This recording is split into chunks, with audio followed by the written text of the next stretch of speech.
स्वागत है आप सबका अपनी चैनल आर्या सिंधी एकेडमी में। तो आज हम लोग देखेंगे महत्वपूर्ण क्लास। ये क्लास रहेगी हालावाद पे। इसके पहले छायावाद में जितने भी कवि थे, जैसे शंकर प्रसाद, महादेवी वर्मा, पंत जी और अन्य कवियों को हम लोगों ने पढ़ लिया। उनका कृतित्व क्या था, आलोचकों के क्या मत थे। तो आज हम लोग देखेंगे हालावाद। तो हालावाद में जितने भी कवि उनको पढ़ेंगे हम। हालावाद क्या है, आलोचकों ने हालावाद को क्या कहा है, हालावाद शब्द का सबसे पहले प्रयोग किसने किया था, इस क्लास में देखेंगे। तो चलिए बिना देरी किए इस क्लास को हम लोग शुरू करते हैं। तो सबसे पहले हम लोग समझेंगे कि हालावाद है क्या,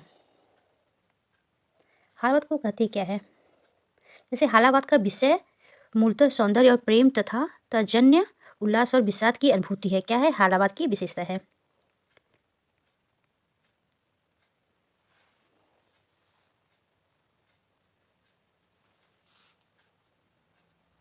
देखिए, हालावाद की एक विशेषता यह भी कि इनकी पीड़ा छायावादी कवियों की घिसती हुई वेदना की तरह सामान्य नहीं है, बल्कि निजी प्रतीत होती है। छायावादी कवि कैसे थे, तो किसी बात को प्रत्यक्ष न कहते थे, और हालावादी में ये था कि अपनी बात को प्रत्यक्ष कहते थे। छायावादी की बातें इतनी छायावादी कवि जो थे अपनी बातों को इतना घुमा फिरा कर कहते कि समझ में नहीं आता था, लेकिन इसका उल्टा था। हालावादी कवि वो अपनी बातों को प्रत्यक्ष रखते थे। और ये देख, हालावाद शब्द का सबसे पहले प्रयोग किसने किया था, तो भगवती चरण वर्मा ने हाला शब्द का प्रयोग सबसे पहले उन्होंने किया था। जैसे प्रश्न बन सकता है कि हाला शब्द का सबसे पहले, हाला देखिए, हाला शब्द का सबसे पहले प्रयोग किसने किया था, तो सबसे पहले प्रयोग भगवती चरण वर्मा ने किया था। हाला शब्द का प्रयोग, ठीक, किसने किया था, तो भगवती चरण वर्मा ने किया था। हाला शब्द को दो अर्थों में समझना चाहिए। एक तो हाला का अर्थ क्या होता है, मदिरा, और वाद का क्या अर्थ होता है, सिद्धांत या मत उसको कह सकते हैं। और ये हाला वाद हिंदी साहित्य में फारसी भाषा से प्रवेश किया है। तो चलिए आगे देखते हैं हम लोग। तो सबसे पहले हम लोग देखेंगे कि हालावाद के संदर्भ में विद्वानों के क्या मत रहे हैं और इसका समयकाल क्या था। तो हालावाद का समयकाल क्या था, तो 1900 से 33 से क्या था, 1936 ईस्वी था। तो देखते हैं कि बच्चन ने क्या कहा हालावाद के विषय में, उनका क्या कथन है। तो बच्चन सिंह ने क्या कहा था, बच्चन जी ने क्या कहा था, प्रगति प्रयोग का पूर्वाभास हालावाद है। लिख लीजिए, प्रगति प्रयोग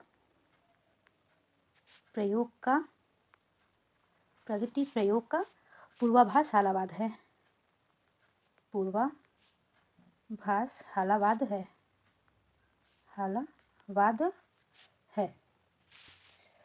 स्पष्ट नहीं समझ में आ रहा है, मैं बोल रही हूँ, उसको आप लोग लिख लीजिए। प्रगति प्रयोग का पूर्वाभास हालावाद है, यह कथन किसका है, तो बच्चन सिंह का। दूसरा कथन भी देख लेते हैं। दूसरा कथन भी देखते हैं। अब हेतु भारद्वाज ने क्या कहा है, हेतु भारद्वाज का क्या कथन है हालावाद के विषय में। इन्होंने क्या कहा कि हालावादी काव्य छयी, रोमांस और कुंठा का काव्य है। हालावाद काव्य छयी रोमांस और कुंठा का काव्य है।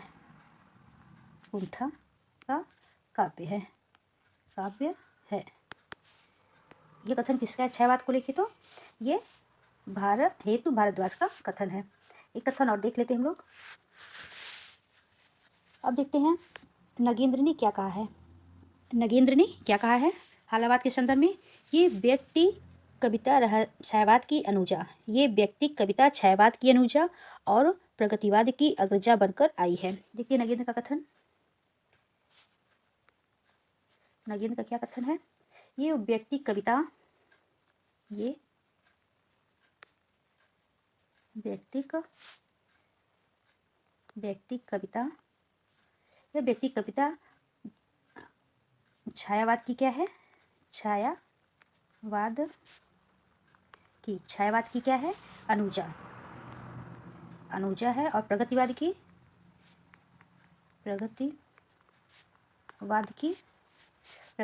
क्या है? अग्रजा बनकर आई है। अग्रजा बनकर आई है। ये कथन किसका है? तो छायावाद के विषय में, तो ये कथन नगेंद्र का है। तो चलिए आगे देखते हैं हम लोग। तो हम लोग देखेंगे आज हरिवंश राय बच्चन जी को।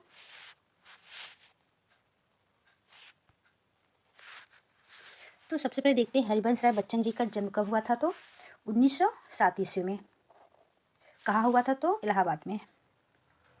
हाँ, बाद में इलाहाबाद में हुआ था। कहाँ पर? कटघर में है, कटघर में, जो इलाहाबाद में पड़ता है। अब इनके पिता का क्या नाम था? पिता का नाम क्या था इनके? तो प्रताप नारायण श्रीवास्तव।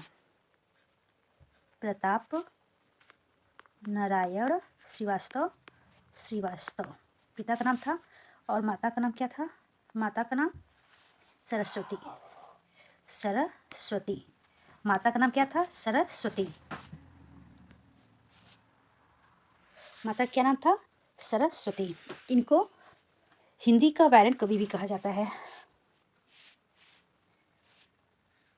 ऐसे स्पष्ट नहीं पा रहा है।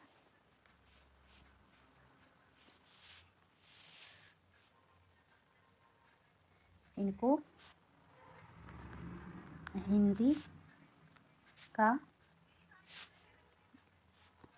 वायरन कवि कहा जाता है। क्या कहा जाता है? हिंदी का वायरन कहा जाता है। नवीनवाद का प्रवर्तक भी बच्चन जी को कहा जाता है। ये नवीनवाद के प्रवर्तक थे। कौन? तो बच्चन जी थे। और कुछ विद्वान इनको क्या कहते हैं? मस्ती और अल्हड़पन का गायक कहा है। कुछ विद्वानों को क्या कहा है? कुछ विद्वान को क्या कहते हैं? तो मस्ती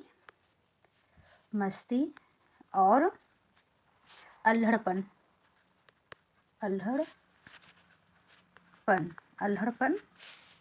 का क्या कहते हैं? अल्हड़पन का गायक कहते हैं।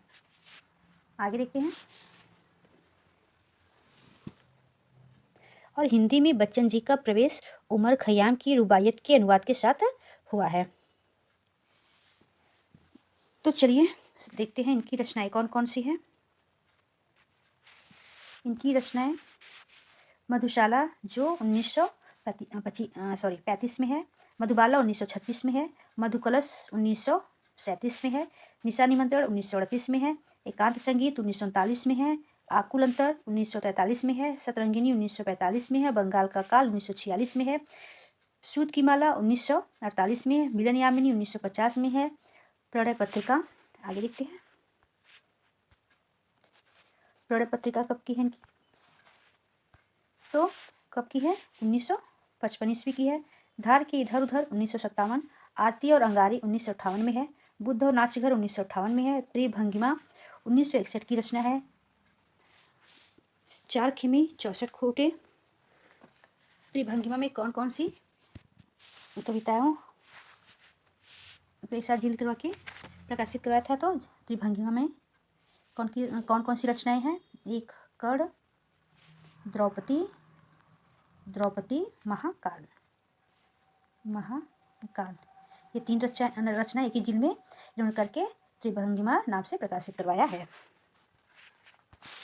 आगे देखते हैं 64 खूटे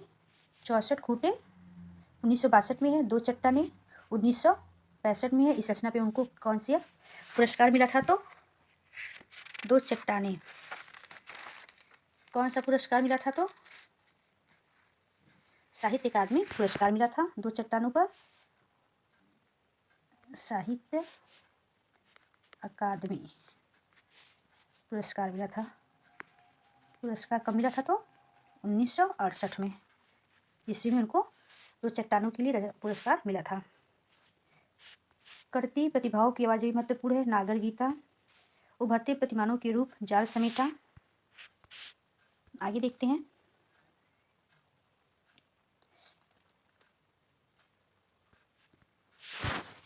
रामस्वरूप चतुर्वेदी जी मधुशाला तथा मधुबाला को 1935 ईस्वी की रचना मानते हैं।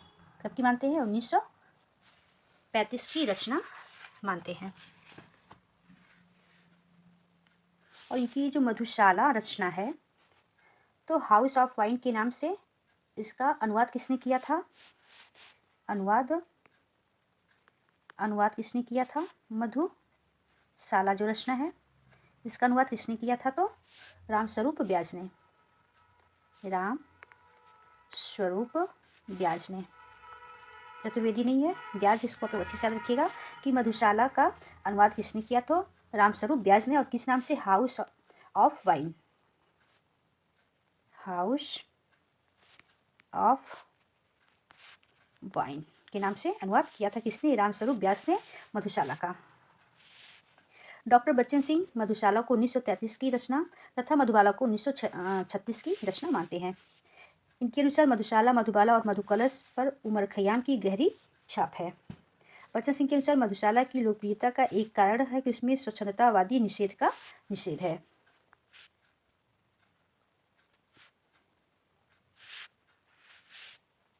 हरिवंश बच्चन सिंह मिलन यामिनी 1955 में, हालाहाल को 1946 में तथा खादी के फूल को 1948 ईस्वी की रचना मानते हैं। तो खादी के फूल किसके साथ मिलकर लिखा था इन्होंने? तो पंत जी के। किसके साथ? तो पंत जी के। हरिवंश राय बच्चन को हालावादी कवि कहा जाता है। मधुशाला, मधुबाला तथा मधुकलश इनकी हालावादी रचनाएं हैं। इन्होंने मधुशाला में, इनकी जो मधुशाला रचना थी, अनुयायियों ने इनका खूब विरोध किया था। किसका? तो जो इनकी रचना है मधुशाला ने विरोध किया था। मधुशाला रचना का विरोध किसने किया था? अनुयायियों ने विरोध इसका किया था। अब मधु कलश में क्या है? इनकी जो रचना मधु कलश है इसमें क्या है? इन्होंने अपने जीवन का अवसाद भरा चित्र खींचा है। इसी रचना में इन्होंने अपने जीवन का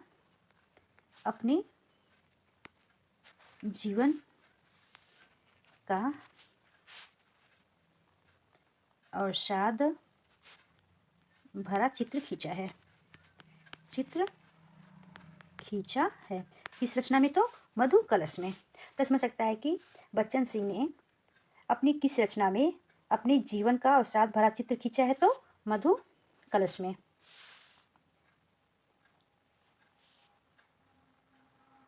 तो आगे देखते हैं।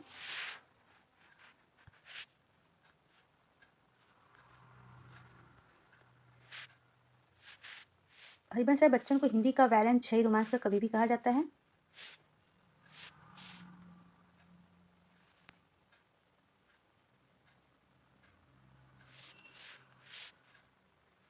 श्री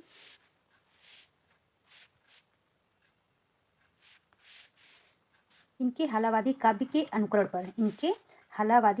अनुकरण पर श्री कृष्ण ने मधुशाला तथा श्री रंजनी ने टीशाला तथा ऋषिकेश चतुर्वेदी ने विजय वाटिका लिखी है।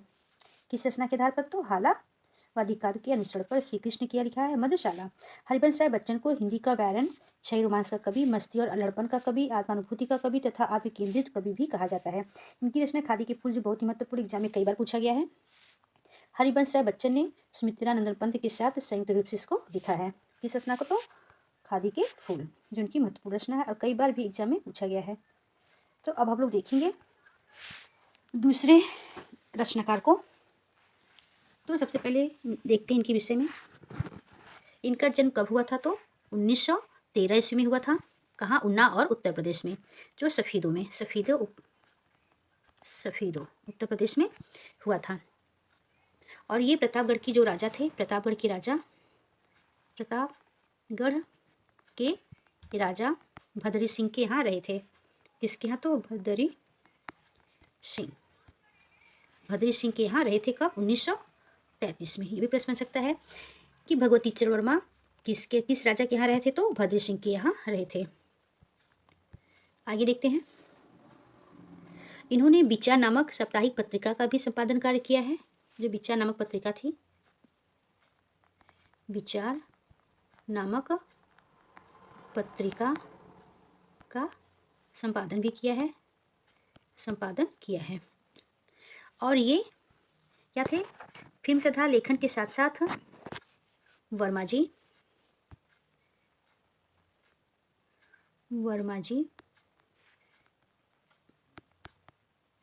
फिल्म तथा लेखन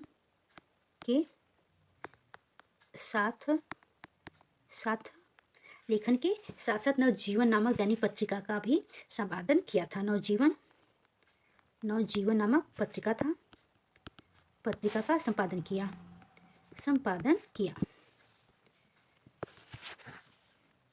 और इन्होंने ही सर्वप्रथम हाला शब्द का प्रयोग भी किया था। किसने? तो भगवती चरण वर्मा ने। अब देखते हैं कि महत्वपूर्ण रचनाएं कौन कौन सी है, काव्य रचनाएं। तो मधुकर, प्रेम संगीत, मानव, रंगों से मोह, एक दिन, सविनय, एक नाराज कविता, इनकी महत्वपूर्ण रचनाएं हैं। अब देखते हैं इनके उपन्यास कौन कौन से हैं। इन्होंने उपन्यास भी लिखा है। ये उपन्यासकार के नाम से ही फेमस ज़्यादा हैं। तो एक पतन जो 1928 की रचना है। चित्रलेखा 1932 की रचना है।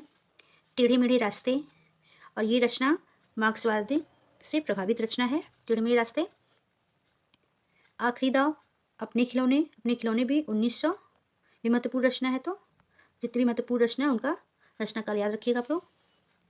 वह फिर नहीं आई 1902 की रचना है। तो जितनी भी रचनाएं हैं सब महत्वपूर्ण हैं। आगे देखते हैं। सामर्थ्य और सीमा, थके पांव, सीधी सच्ची बातें, सभी नचौत राम गोसाई, ये भी 1970 की रचना है। सभी 1970 की रचना। प्रश्न और मरीचिका 1973 की रचना है। ये 1973 की रचना है। युवराज चुंडा, धुप्पल, चाणक्य इत्यादि इनकी महत्वपूर्ण क्या ये सब उपन्यास संग्रह है। आगे देखते हैं। अब देखते हैं इनके, सबसे पहले हम देखेंगे इनका कहानी संग्रह कौन कौन सा है। इंस्टॉलमेंट, दो बाके, राग और चिंगारी, मोर्चा बंदी, इनकी कहानी संग्रह है। अब देखेंगे इनके एकांकी कौन कौन सी हैं। इनके एकांकी कौन कौन सी हैं। सबसे बड़ा आदमी,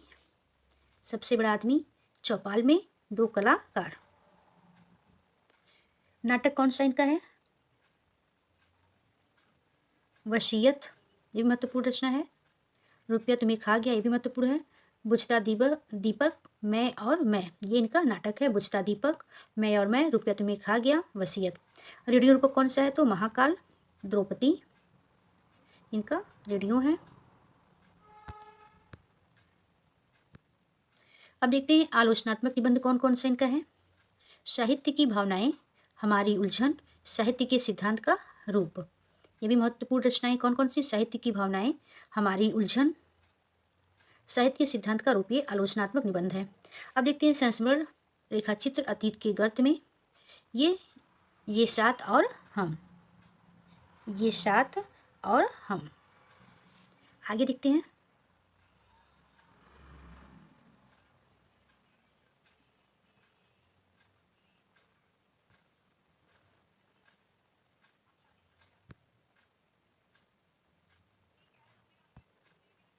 अब देखते हैं भैंसा गाड़ी, इनकी चर्चित कविता है।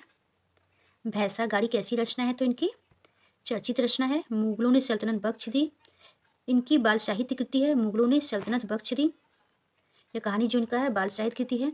भगवती चरण वर्मा कहते हैं कि मैं मुख्य रूप से उपन्यासकार हूँ। ये स्वयं को कहते हैं कि मैं उपन्यासकार हूँ। कभी नहीं आज मेरा उपन्यासकार ही सजग रह गया है, कविता से लगाव टूट गया। भगवती चरण वर्मा फिल्म और रेडियो क्षेत्र से भी संबंध रखते थे।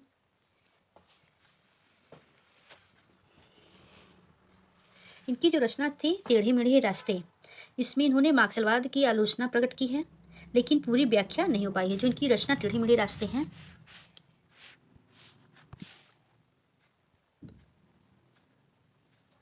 टेढ़े मेढ़े रास्ते, रास्ते जिसमें रचना क्या, इसमें मार्क्सवाद की आलोचना, वाद की क्या है, आलोचना, आलोचना है। लेकिन उन्होंने आलोचना तो की, लेकिन पूरी व्याख्या नहीं हो पाई, लेकिन पूरी व्याख्या नहीं हो पाई, हो पाई, क्या हुई, नहीं, पूरी व्याख्या नहीं हो पाई। और जो इनकी रचना थी भगवती चरण वर्मा की, इसी रचना का जवाब देते हुए राघे राघव ने भी रचना की थी सीधा साधा रास्ता, सीधा साधा रास्ता। राघे राघव ने, राघव जो रचना थी सीधा साधा रास्ता, इन्होंने टेढ़े मेढ़े रास्ते का जवाब देते हुए लिखा था सीधा साधा रास्ता, राघे राघव ने।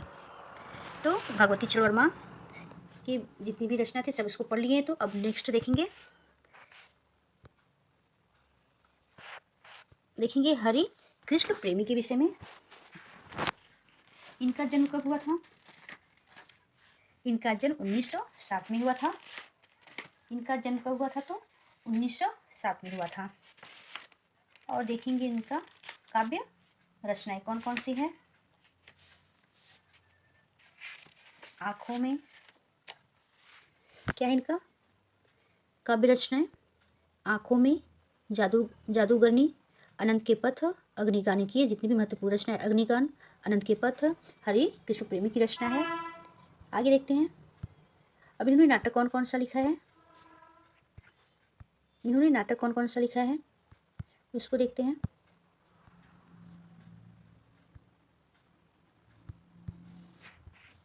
नाटक कौन कौन सा है? स्वर्ण विहान, रक्षाबंधन या छाया, शिवा साधना, बंधन, आहुति, विस्पान, स्वप्नभंग, मित्र, प्रतिशोध, पाताल विजय। ये इनका महत्वपूर्ण रचना है। और इनकी जो रचना है पाताल विजय वो पौराणिक नाटक है। एकांकी नाटक कौन कौन सा इनका है वो भी देख लेते हैं। एकांकी कौन कौन सा इनका है? मंदिर, बादलों के पार, यह भी एक खेल है, प्रेम अंधा है, मातृ मंदिर, रूपशिखा, निष्ठुर न्याय। इसका संत भी कई बार पूछा एग्जाम में है। तो नी प्लस स्थूर, मातृभूमि का मान, राष्ट्र मंदिर, मान मंदिर, न्याय मंदिर, वाड़ी मंदिर। ये इसके हरिकृष्ण प्रेमी के जितने भी है एकांकी नाटक है। आगे देखते हैं। अब देखेंगे हम लोग दूसरे रचनाकार नरेंद्र शर्मा जी को देखेंगे। इन्होंने कौन कौन सी रचनाएं की हैं, इनका जन्म कहाँ हुआ है, इनके विषय में भी हम लोग देखेंगे। इनका जन्म कब हुआ था? 1913 में बुलंदशहर उत्तर प्रदेश में हुआ था। और ये भावुक कल्पना प्रणय कवि हैं। क्या है? भावुक कल्पना प्रणय कवि है। नरेंद्र शर्मा महाभारत धारावाहिक के सलाहकार भी रहे हैं। क्या रहे हैं? महाभारत, महाभारत या थे महाभारत जो धारावाहिक था, धारावाहिक के सलाहकार भी रहे हैं। क्या रहे हैं? सलाहकार रहे हैं।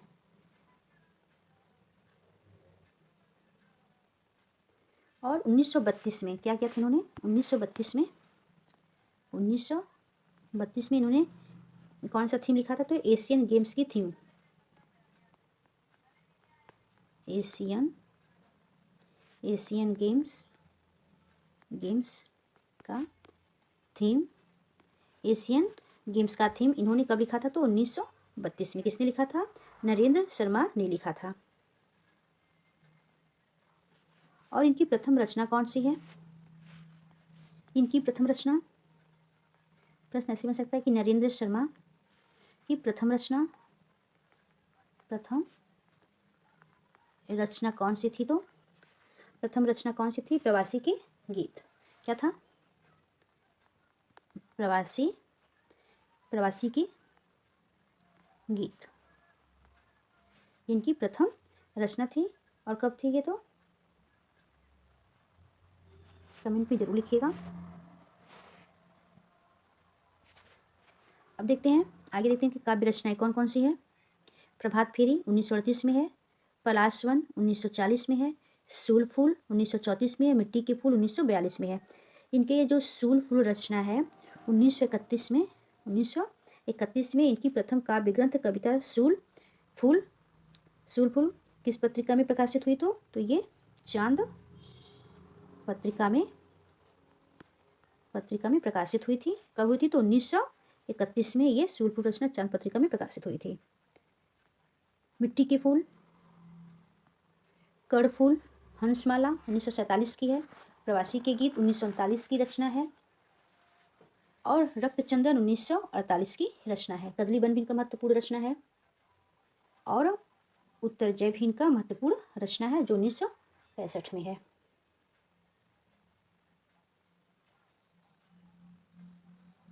आगे देखते हैं।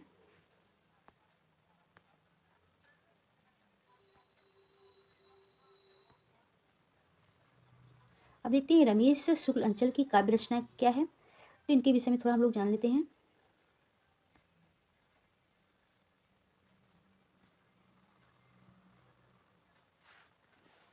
रमेश शुक्ल अंचल,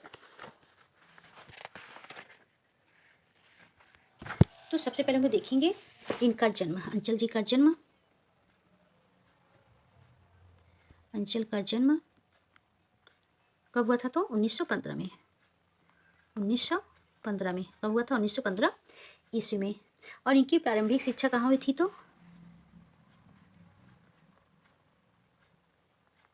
प्रारंभिक शिक्षा कहाँ हुई थी? तो जबलपुर में। कहाँ हुई थी प्रारंभिक शिक्षा? तो जबलपुर में।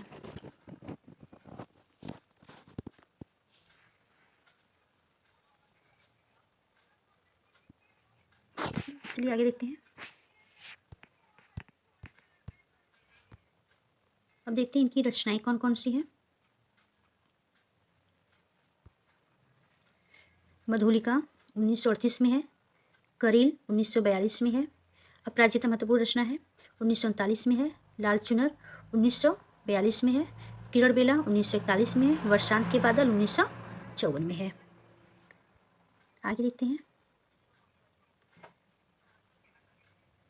तो कुछ रचना इनकी और देख लेते हैं।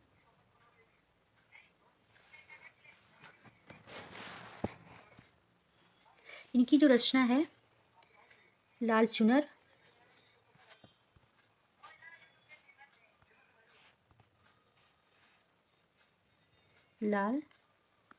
चुनर, जिनकी रचना लाल चुनर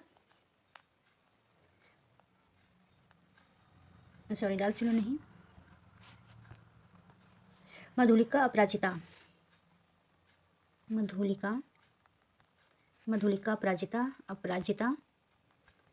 ये कैसी रचनाएं दोनों इनकी है? तो वासनात्मक प्रेम की अभिव्यक्ति है। वासनात्मक प्रेम की अभिव्यक्ति हुई है।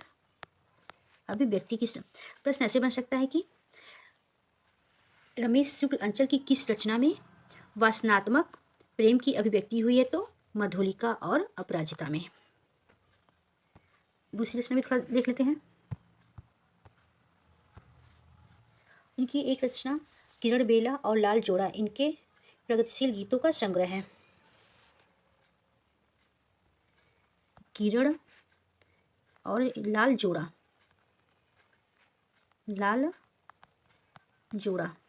कैसी रचनाएं दोनों हैं? तो ये प्रगतिशील गीतों का संग्रह है।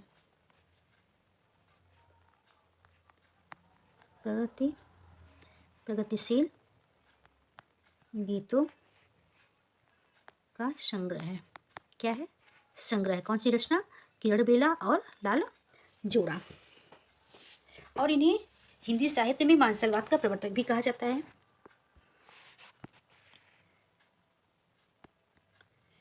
हिंदी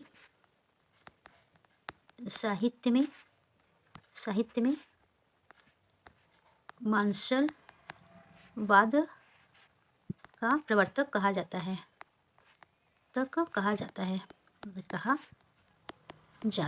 किसे? अंचल जी को। अंचल जी को क्या कहा जाता है? मार्शलवाद का प्रवर्तक कहा जाता है। और इनको क्या कहा जाता है वो भी देख लेते हैं।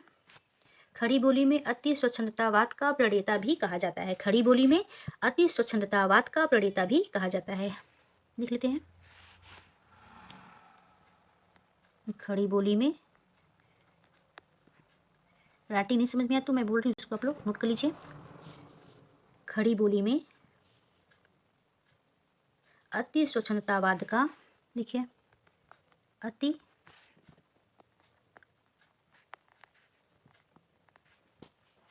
ठीक नहीं कर रहा,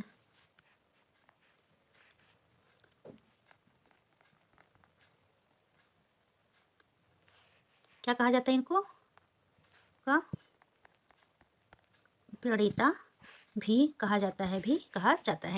खड़ी बोली अति, क्या है इनका?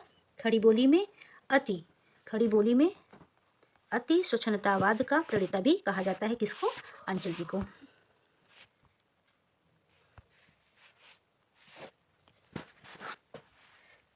तो हम लोगों ने हालावाद की जितने भी कवि हैं जो मोस्ट, उनको पढ़ के समाप्त कर लिया है।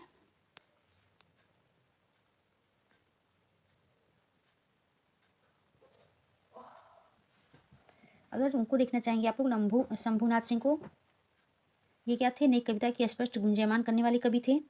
इनकी एक रचना है शंभुनाथ सिंह ने मनवंतर। इसमें क्या है? शंभुनाथ सिंह की रचना, ये भी हालावाद के कवि हैं। ओके, लिख दूँ मैं, शंभुनाथ सिंह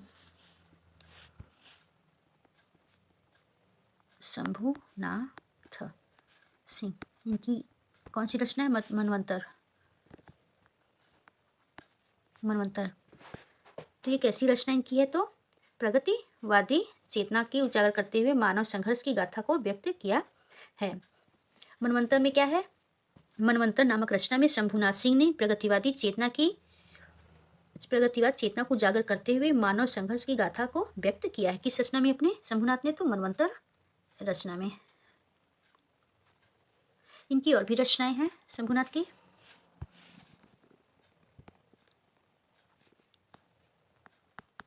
शंभुनाथ की रचनाएं देख लेते हैं हम लोग, कौन कौन सा है। एक रूप रश्मि, एक रचना रूप रश्मि, छायालोक,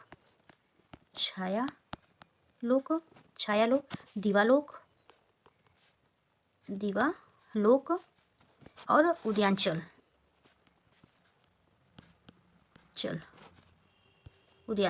ये इनकी महत्वपूर्ण रचनाएं हैं। तो आज के लिए इतना ही। तो हम लोगों ने हालावाद को पढ़ के समाप्त कर लिया। हालावाद के विषय में आलोचकों के क्या मत रहे हैं, कितने कवि, उनकी रचनाएं हम लोगों ने देखा। तो नेक्स्ट वीडियो में हम लोग देखेंगे संस्कृत काव्यधारा को। तो मेरी वीडियो आप लोग को कैसी लगी कमेंट में ज़रूर लिखिएगा। अब मिलते हैं नेक्स्ट वीडियो में, तब तक के लिए नमस्कार।